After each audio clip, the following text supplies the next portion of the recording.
Hello friends, आज के इस वीडियो में हम B GAS painting inspector course का चैप्टर 2 पढ़ेंगे और चैप्टर 2 है surface preparation methods and standards के बारे में। तो बेसिकली एक बहुत बड़ा चैप्टर है, तो इसे हम एक पार्ट में नहीं पढ़ पाएंगे, इसे हम 2 या 3 पार्ट में पढ़ेंगे। तो फ्रेंड्स, इस चैप्टर के जो कंटेंट्स है वो मैं जल्दी आपको बता देता हूँ। पहले तो हम कंसेप्ट समझेंगे, सरफेस प्रिपरेशन का क्या कॉन्सेप्ट है, degree of cleanness, surface profile, abrasives, sizing of abrasives, adhesion and profile, shot blasted profile, profile measurement, use of comparators, using the comparator, preparation of steel substrate before application of paints, abrasive blasting grades, surface preparation methods, equipment, vibrator, air blasting, hand and power tool cleaning, water blasting, flame cleaning, pickling, vapor greasing, weathering। तो ये सारे इस chapter के contents हैं। तो friends, video शुरू करने के पहले मैं अपने बारे में आपको बता दूं। मेरा नाम है संदीप आनंद और मैं एक मैकेनिकल इंजीनियर हूं। मेरा बेसिकली 14+ ईयर्स का वर्किंग एक्सपीरियंस है और मेरी हॉबी है अपना नॉलेज शेयर करना।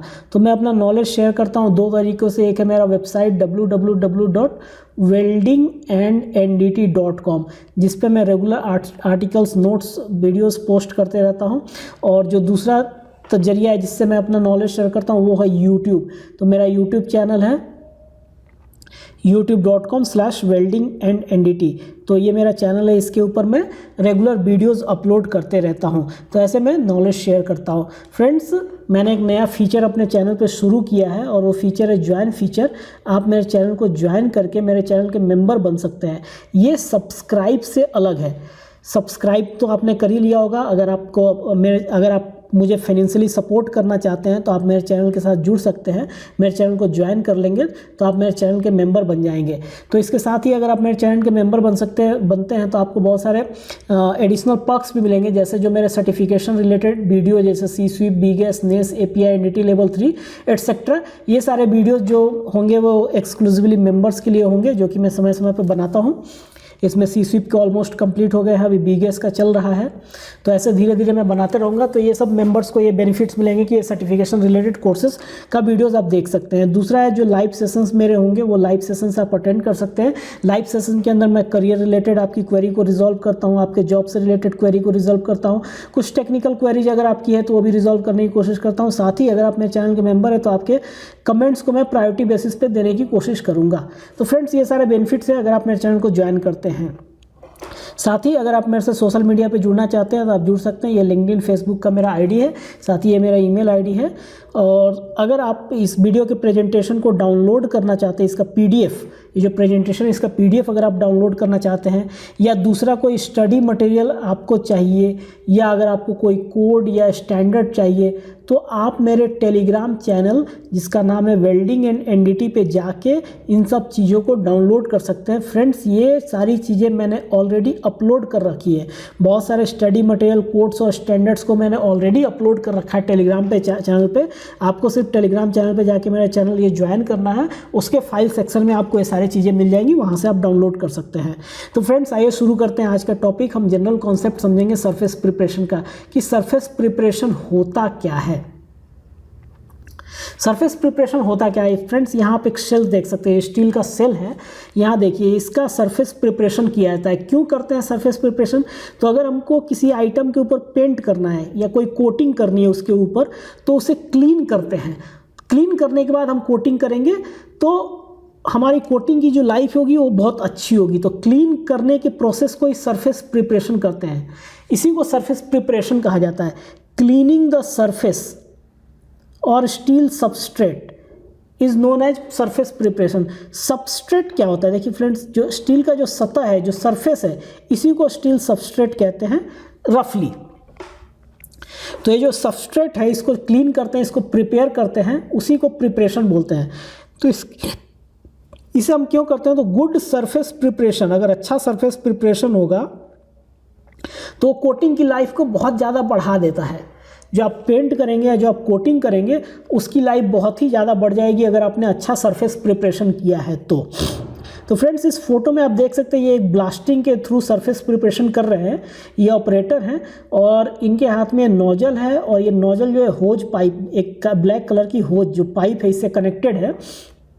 ये पीछे कंप्रेसर से कनेक्ट होता है और ये हॉपर से कनेक्ट होता है और इसके थ्रू कंप्रेस्ड एयर और एब्रेसिव पार्टिकल्स इसके थ्रू भेजा जाता है और हाई प्रेशर के साथ वो कंप्रेस्ड एयर और एब्रेसिव पार्टिकल निकलता है, जो कि इस मटेरियल के ऊपर कोई भी फॉरेन पार्टिकल है उसको क्लीन कर देता है, साथ ही इस मटेरियल का सरफेस प्रोफाइल भी बनाता है। तो वो सारी चीज़ें मैं नेक्स्ट स्लाइड में, आगे की स्लाइड्स में बताऊँगा। तो फ्रेंड्स, इसके पहले मैं आपको सरफेस प्रिपरेशन का एक वीडियो दिखाता हूँ, ब्लास्टिंग का एक वीडियो आप देख लीजिए, सो दैट कि आपको क्लियर हो जाएगा। ये देखिए, ये वीडियो है, देखिए ये नोजल है, ये ऑपरेटर है, ये ऑपरेटर जो है compressed air plus abrasive particle को बहुत ही हाई वेलोसिटी के साथ स्टील पे स्ट्राइक करा रहा है। ये देखिए, बहुत ही हाई वेलोसिटी के साथ ये स्ट्राइक हो रहा है। तो ये सरफेस प्रिपरेशन चल रहा है। तो अब हम समझेंगे क्या क्या फैक्टर्स हमें कंसीडर करने हैं अगर हमें सरफेस प्रिपरेशन को इंस्पेक्शन करना है। एज एन इंस्पेक्टर आपको क्या क्या चीज़ें देखनी होंगी सरफेस प्रिपरेशन के लिए। तो factors to be considered while inspecting a surface preparation. कई बार इंस्पेक्टर्स को सरफेस प्रिपरेशन का भी इंस्पेक्शन करना पड़ता है, तो इसीलिए इसको जानना बहुत ज़रूरी है। दो चीज़ें देखनी पड़ती है, एक तो डिग्री ऑफ क्लीनलीनेस और एक होता है सरफेस प्रोफाइल। सरफेस प्रोफाइल को ही हम डिग्री ऑफ रफनेस बोलते हैं। तो ये दोनों चीज़ें मैं समझाता हूँ। देखिए, डिग्री ऑफ क्लीनलीनेस क्या होता है, कितने अच्छे से सफाई हुई है, वो उसका डिग्री ऑफ क्लीनलीनेस होगा। Removal of rust, dust, grease, minerals, foreign particles, तो ये सब जो चीज़ें हैं, ये जितनी अच्छे से हम सफाई करेंगे उतना ही अच्छा हमारा पेंट का कोटिंग होगा। तो जितना अच्छा सफाई होगा वही उसका डिग्री ऑफ क्लीनलीनेस होगा। अभी आप इस फोटो में देख पाएंगे steel surface not properly clean. यहाँ देखिए पेंटिंग हो रहा है, ये स्टील का सबस्ट्रेट है या सरफेस है, इसी पे पेंटिंग चल रहा था। इसको अगर हम चेक करेंगे, देखिए उंगली पे कितना डस्ट आ गया है। तो ये डस्ट के ऊपर पेंट हो रहा है, मतलब ये पेंटिंग अच्छी नहीं होगी और इसका जो कोटिंग का लाइफ है वो भी कम होगा। अब हम समझेंगे डिग्री ऑफ रफनेस। रफनेस क्या होता है, डिग्री ऑफ रफनेस या सरफेस प्रोफाइल। तो जब हम सरफेस को प्रिपेयर करते हैं, यहाँ जब आपने सरफेस प्रिपेयर किया है, एक सेकेंड इसे मैं डिलीट कर देता हूँ।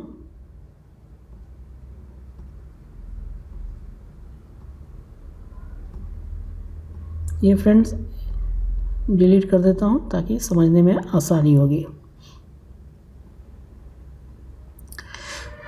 तो यहाँ जब हम सरफेस को प्रिपेयर करते हैं तो आप देखेंगे ये सरफेस ब्लास्टिंग हो गया और ये अनब्लास्टेड है।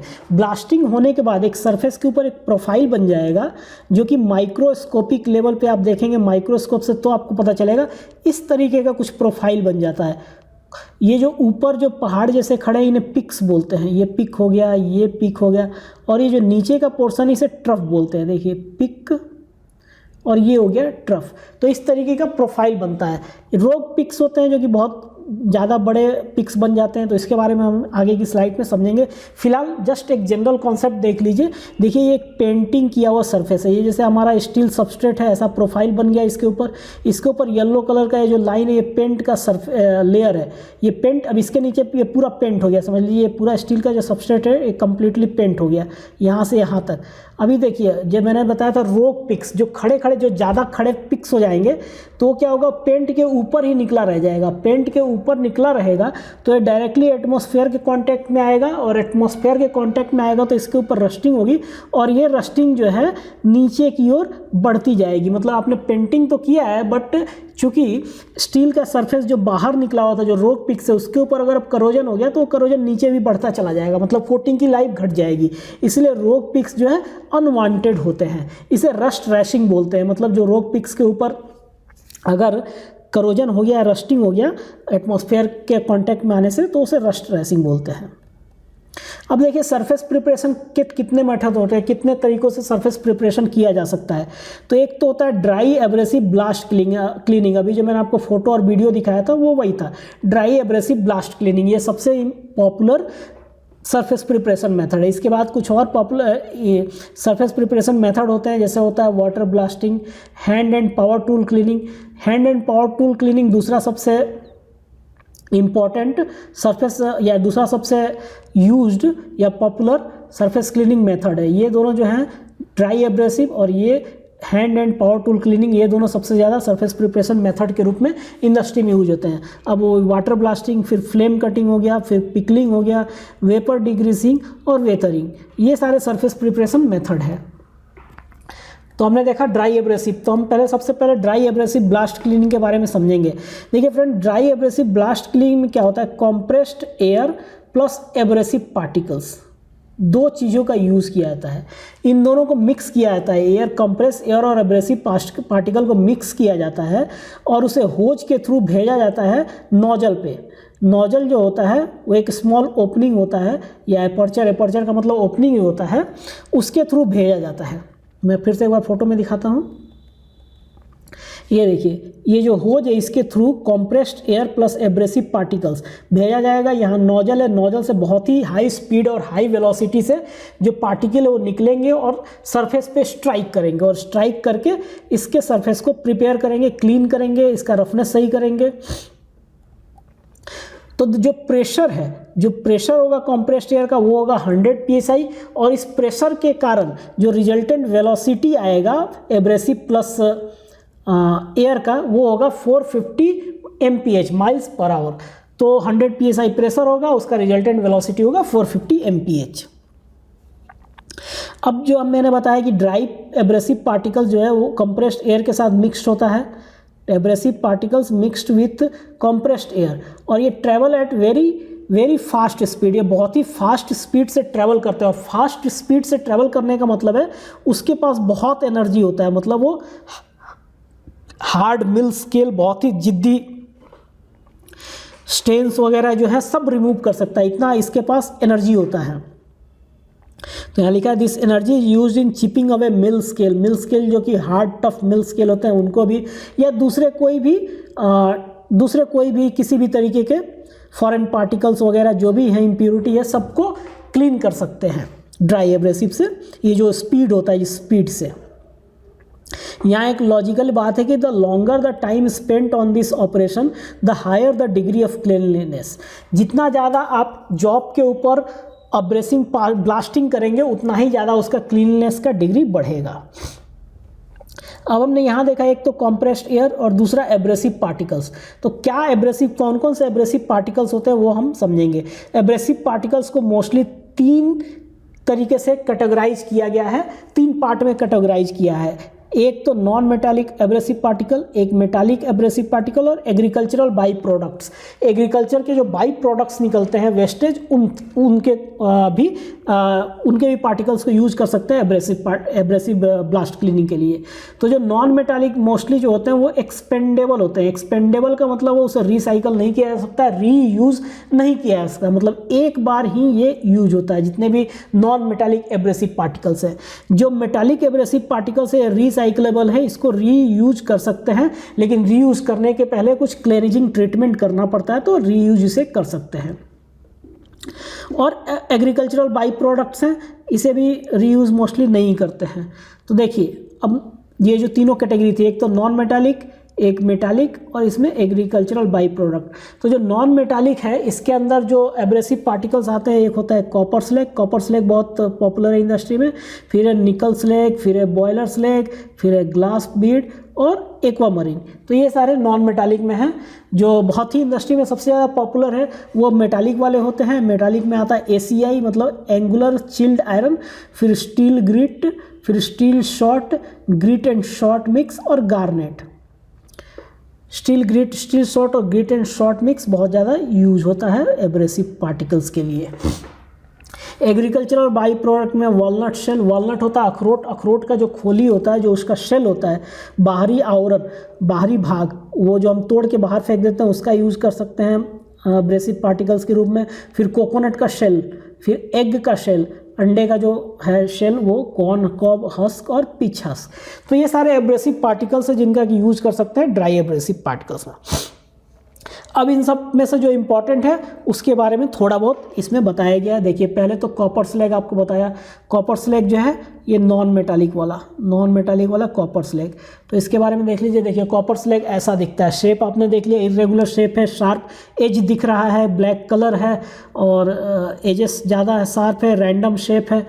तो देखिए इसके जो कैरेक्टरिस्टिक्स है, इसे रीयूज़ नहीं कर सकते हो, तो मैंने आपको पहले ही बता दिया नॉन मिनरल्स जो भी है रीयूज़ नहीं हो सकते। इसका सबसे बड़ी खासियत है, इसका नाम तो है कॉपर स्लैग बट इसमें अमाउंट ऑफ कॉपर बहुत ही कम होता है। ये एक सबसे बड़ी बात होती है कि amount of copper is extremely low इसमें होता है और इसे आयरन सिलिका भी बोलते हैं।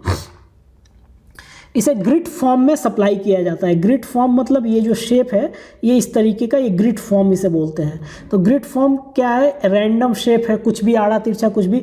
इसके एजेस शार्प होते हैं, शार्प किनारा, शार्प एजेस, और ये एमॉर्फस होता है। एमॉर्फस एक साइंस का टर्म है, जिनको नहीं पता उनके लिए मैं बताता हूँ फ्रेंड्स। एमॉर्फस सॉलिड सब्सटेंस ऐसे सब्सटेंस होते हैं जिनको अगर आप हाथ में लेंगे और हाथ से फिर उसको छोड़ देंगे तो आपके हाथ में कुछ पाउडर जैसा लगा दिखेगा। होता ये हार्ड है, लेकिन जब आप हाथ में लेके हाथ से छोड़ेंगे थोड़ा एक पाउडर जैसा सब्सटेंस आपके हाथ में आ जाएगा, बहुत ही पतला पाउडर।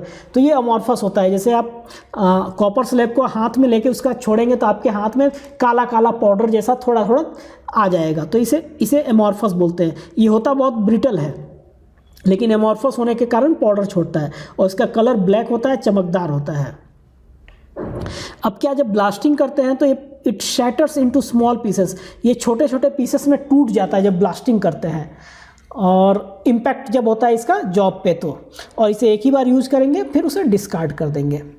इसके बाद सैंड, जो सैंड है, सैंड का नाम हमने यहाँ दिया नहीं है। सैंड एक्चुअली एब्रेसिव मटेरियल के अंदर नाम नहीं दिया है, बट इससे हम ले इसलिए रहे हैं क्योंकि सैंड आज के डेट में बहुत सारे इंडस्ट्री में छोटे वर्कशॉप्स वगैरह में सैंड यूज़ करते हैं एब्रेसिव मटेरियल के रूप में, लेकिन ये परमिटेड नहीं है।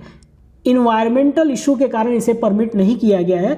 SI 1657 में क्लियरली लिखा है कि कोई भी एब्रेसिव पार्टिकल जो है वो 1% से लेस फ्री सिलिका रिलीज करना चाहिए। जब सैंड को इम्पैक्ट कराते हैं तो उससे फ्री सिलिका निकलता है, और ये फ्री सिलिका का मात्रा बहुत ज़्यादा होता है जो कि इन्वायरमेंटल के लिए नुकसान है।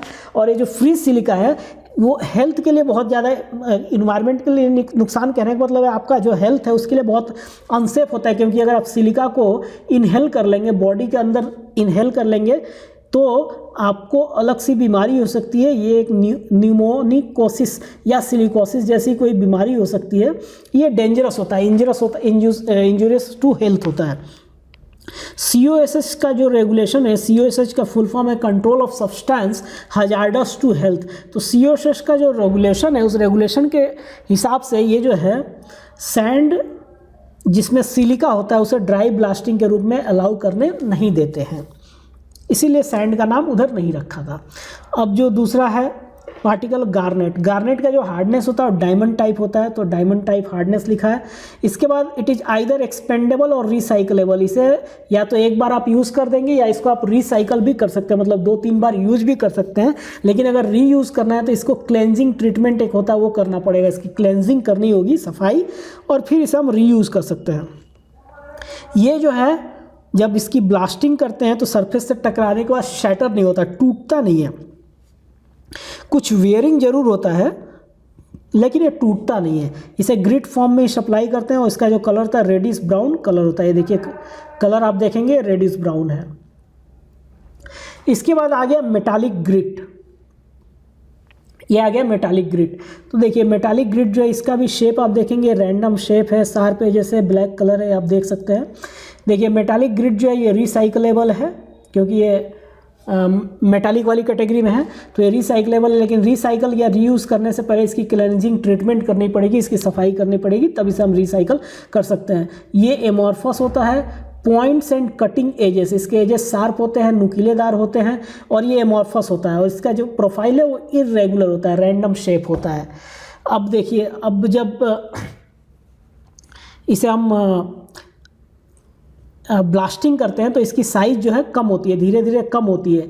तो जब रीयूज़ कभी करना होता है तो एक वर्किंग मिक्स होता है, मतलब बड़ा साइज और छोटा साइज मिला के फिर रीयूज़ करेंगे।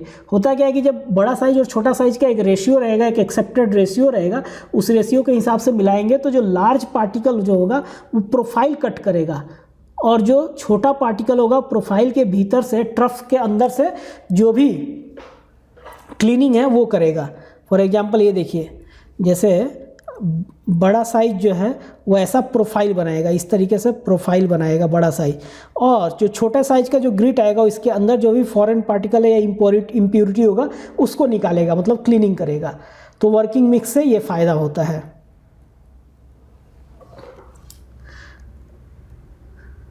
तो ये हो गया मेटालिक ग्रिट। अब इसके बाद पढ़ेंगे हम मेटालिक शॉट। देखिए शॉट जो है ये स्फेरिकल बॉल जैसा होता है, देखिए स्फेरिकल शेप का होता है, और मेटालिक शॉट के बारे में हम समझेंगे। ये स्फेरिकल शेप का होता है और ये भी जब आप ब्लास्टिंग करते हैं तो टूटता नहीं है, ब्रेक नहीं होता। हालांकि इसके साइज जो है साइज रिड्यूस होता है, लेकिन ये टूटता नहीं है। टूटेगा तो ये ग्रिट जैसा हो जाएगा, मतलब रैंडम शेप हो जाएगा। तो ये टूटता नहीं है, इसका साइज जरूर रिड्यूस होता है। जब इसे सप्लाई करते हैं, जब फ्रेश होता है तो इसकी जो साइज और शेप है बिल्कुल यूनिफॉर्म होती है। ये रिसाइकलेबल है, इसे हम रिसाइकल कर सकते हैं, लेकिन रिसाइकल करने के लिए, रीयूज़ करने के लिए इसे क्लेंजिंग ट्रीटमेंट करना पड़ेगा, इसकी क्लेंजिंग या सफाई करनी पड़ेगी। और जैसे जैसे हम ब्लास्टिंग करते जाएंगे ये वियर डाउन होगा ड्यूरिंग ऑपरेशन, इसकी वियरिंग होगी बट ये टूटेगा नहीं। तो इसमें क्या है, जैसे जैसे इसकी साइज घटती जाएगी हम नए एब्रेसिव को मिलाएंगे और एक वर्किंग मिक्स के साथ जो है हम ब्लास्टिंग कर सकते हैं।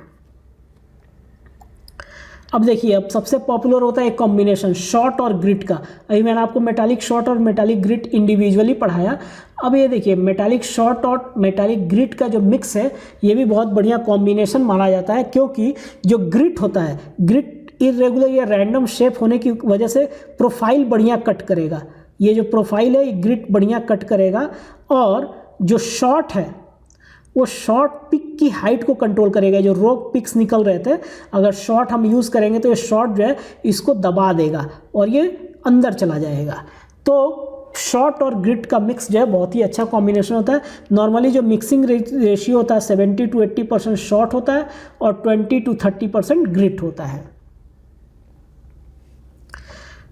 अब मैंने आपको बताया था अगर पेंटिंग कर दिया, येलो कलर का मैं पेंटिंग दिखा रहा हूँ, अगर स्टील के ऊपर ये पेंटिंग कर दिया मतलब ये सबस्ट्रेट हो गया आपका पेंट। तो पेंटिंग होने के बाद अगर रॉक पिक्स निकले हुए हैं, जैसे ये रॉक पिक्स हो गया, ये बाहर अगर पिक निकला हुआ है तो ये रॉक पिक हो गया, ये रॉक, तो ये क्या हो गया, ये आपका एटमॉस्फेयर में, ओपन एटमॉस्फेयर में चला जाएगा। तो इसके ऊपर रस्ट रैशिंग हो जाएगा, ये रस्ट स्पॉटिंग होगा, मतलब इसके ऊपर रस्टिंग हो जाएगा। इसे रस्ट रैशिंग या रस्ट स्पॉटिंग करते हैं, क्यों कहते हैं, क्योंकि ये पेंट के ऊपर ये निकला हुआ है और इससे क्या है, रस्ट जो है अंदर की तरफ घुस जाएगा और पेंट को डिग्रेड कर देगा। अब हमने एब्रेसिव टाइप्स पढ़ लिए, जो इंपॉर्टेंट एब्रेसिव टाइप्स हैं। अब हम समझेंगे एब्रेसिव की साइजिंग। इसकी साइजिंग भी स्टैंडर्ड के हिसाब से दी हुई थी, जैसे इसकी साइज लिखी रहेगी G140 या S330। तो इसमें G या S का क्या मतलब है, देखिए फ्रेंड, G का मतलब होता है ग्रिट, G का मतलब होता है ग्रिट, और S का मतलब होता है शॉर्ट। तो G140 का मतलब ग्रिट है ये, और 140 का मतलब होता है 1.4 mm इसका नॉमिनल पार्टिकल साइज है। तो ऐसे इसकी साइजिंग की जाती है। अब एक टर्म आता है अधेशन। अधेशन क्या है, तो अधेशन बेसिकली वो फोर्स होता है जो फोर्स लगाते हैं हम दो सरफेस जो आपस में टच करें, उन दो सरफेसेस को अलग करने के लिए जो फोर्स हम लगाते हैं उसे एडेशन बोलते हैं। देखिए, adhesion is the force required to separate two surfaces in touch. For example अगर हमने ये देखें तो ये स्टील का सबस्ट्रेट है, ये पूरा स्टील है, और इसके ऊपर हमने पेंट किए, कोटिंग किए, तो मतलब स्टील और पेंट ये दोनों आपस में एक दूसरे को टच कर रहे, एक दूसरे को चिपक गए। अब अगर हम इस पेंट को खींचेंगे और अगर ये निकल गया तो हम उसको बोलेंगे इसका एडेशन है। मतलब जितना ज़्यादा स्ट्रांगली बॉन्डिंग होगा, एडेशन उसका उतना ही ज़्यादा होगा, मतलब उसको पुल करने में या खींचने में उतना ही ज़्यादा फोर्स लगाना पड़ेगा। तो जितना ज़्यादा एडेशन होगा बॉन्डिंग उतना ही अच्छा होगा। तो ये जो बॉन्डिंग होता है इसके दो कारण है, एक तो मॉलिक्यूलर इंटरफेरेंस और दूसरा होता है मॉलिक्यूलर अट्रैक्शन। मॉलिक्यूलर इंटरफेरेंस क्या होता है, ये जो रफ सरफेस है पिक एंड ट्रफ, इसमें जाके पेंट गीला पेंट इसमें जाके सूख जाता है और एक दूसरे को आपस में पकड़ लेता है, ये मॉलिक्यूलर इंटरफेरेंस है, मतलब एक दूसरे में आपस में मिल जाता है, इंटरलॉकिंग हो जाता है। और मॉलिक्यूलर अट्रैक्शन है, पॉजिटिव चार्जेस नेगेटिव चार्ज को अट्रैक्ट करेगा और नेगेटिव चार्ज पॉजिटिव चार्ज को अट्रैक्ट करेगा। तो ऐसे ही चार्ज पार्टिकल्स एक दूसरे को पकड़ के रखेंगे, वो मॉलिक्यूलर अट्रैक्शन है। अब फ्रेंड्स प्रोफाइल तो आपने समझा कि वो जो ट्रफ पिक एंड ट्रफ है वो उसका प्रोफाइल होता है। अब देखिए एग्जैक्टली थोड़ा समझेंगे। ये देखिए, ये जो स्टील है, मैं फिर से बैक फर्स्ट फोटो पे जाता हूँ। ये आपका स्टील है, ये जो ब्लास्टेड सरफेस है, अगर इसका 1 मीटर बाई 1 मीटर स्क्वायर का अगर माइक्रोस्कोप पे देखें, ये छोटा सा कोई भी एरिया अगर हम माइक्रोस्कोप पे देखेंगे तो ये जितना स्मूथ दिख रहा है वैसा नहीं, इसमें काफ़ी ऐसा पिक एंड ट्रफ रहेगा, वो कुछ इस तरीके से दिखेगा। तो cross section of A blasted area, यही प्रोफाइल है। तो इसमें कैसे देखिए प्रोफाइल मेजर करते हैं, जैसे ये देखिए, ये इसका पिक है, ये इसका ट्रफ है, तो पिक से ट्रफ की दूरी वो सरफेस का प्रोफाइल कहेगा। फॉर एग्जांपल यहाँ पे पिक है और यहाँ पे ट्रफ है, तो ये इसके परपेंडिकुलर दूरी, मतलब यहाँ पिक से ट्रफ की जो दूरी होगी वो प्रोफाइल कहलाएगी, इतनी दूरी। मैं इस फोटो में भी बताता हूँ। ये जैसे ये पिक है, फॉर एग्जांपल यहाँ पे हमारा पिक है, तो पिक से ट्रफ ये जो डिस्टेंस आया, ये वो सरफेस प्रोफाइल बोला जाएगा, ये इसका प्रोफाइल है, इसे हम मेजर कर सकते हैं। तो measure from top of the peak to the bottom of the trough, और ये अलग अलग जॉब स्पेसिफिकेशन के हिसाब से अलग अलग दिया रहता है। तो अगर बिगेस के हिसाब से 30 to 75 माइक्रोन्स दिया रहता है, तो जो भी माइक्रोन्स जितना भी दिया है आप उसको मेजर कर सकते हैं और देख सकते हैं कि वो प्रोफाइल एज पर स्पेसिफिकेशन है कि नहीं। और देखेंगे शॉर्ट ब्लास्टेड प्रोफाइल। शॉर्ट मैंने आपको थोड़ी देर पहले बताया था, स्फेरिकल टाइप बॉल होता है, उससे जो अगर ब्लास्टिंग करेंगे तो उससे प्रोफाइल कुछ ऐसा मिलता है। ये शॉर्ट ब्लास्टेड प्रोफाइल हो गया। इसमें भी ये आपका पिक हो गया और ये आपका ट्रफ हो गया। तो पिक से ट्रफ ये जो दूरी है इसे ही हम प्रोफाइल बोलेंगे। अब दो टर्म, एक ही टर्म है मोस्टली, लेमिनेशन। देखिए फ्रेंड्स, जिनको लेमिनेशन नहीं पता, वो लेमिनेशन मैंने सीसिप के वीडियो में बता रखा है, तो यहाँ मैं लेमिनेशन नहीं समझाऊंगा। यहाँ देखिए हैकल मैं समझाता हूँ। हैकल एक टाइप का लेमिनेशन होता है जो कि नीडल की तरह बिल्कुल तन के ऐसे खड़ा हो जाता है सरफेस के ऊपर, तो इसे हम हैकल बोलते हैं। और एक और चीज़ है, अगर लेमिनेशन आपको चेक करना है तो आप अल्ट्रासोनिक टेस्ट से ही चेक कर पाएंगे, यही एक बेस्ट मेथड है। अब मैंने आपको बताया प्रोफाइल, जैसे पिक से ट्रफ की दूरी, तो जो प्रोफाइल है उसे आप मेजर कर सकते हैं। उसको मेजर करने के दो तरीके होते हैं। एक तो डायल गेज के थ्रू मेजर कर सकते हैं, आप क्वांटिटी उसकी बता सकते हैं कितना माइक्रोन से या कितना माइक्रोमीटर है। और एक होता है क्वालिटेटिव मेजरमेंट, मतलब आप देख के बता सकते हैं कि ऐसा प्रोफाइल है कि नहीं। तो उसके लिए हम सरफेस कंपेरेटर्स का यूज़ करते हैं। कंपेरेटर से हम कंपेयर कर सकते हैं ये सरफेस कैसा है। और हम मेजर करने के लिए जो है डायल गेज का यूज़ करके मेजर कर सकते हैं। डायल गेज का यूज़ करके मेजर करने का भी दो तरीका है। एक तो सिंपली डायल गेज से मेजर करें और दूसरा डायल गेज और साथ में रिप्लिका टेप से हम मेजर करें। तो फ्रेंड्स, इस पार्ट में, वीडियो के इस पार्ट में मैं यहीं तक अपने रेस्ट्रिक्ट करता हूं। इसके नेक्स्ट पार्ट में मैं बैलेंस चैप्टर कवर करूंगा। आई होप आपको ये वीडियो अच्छा लगा होगा। Thank you very much.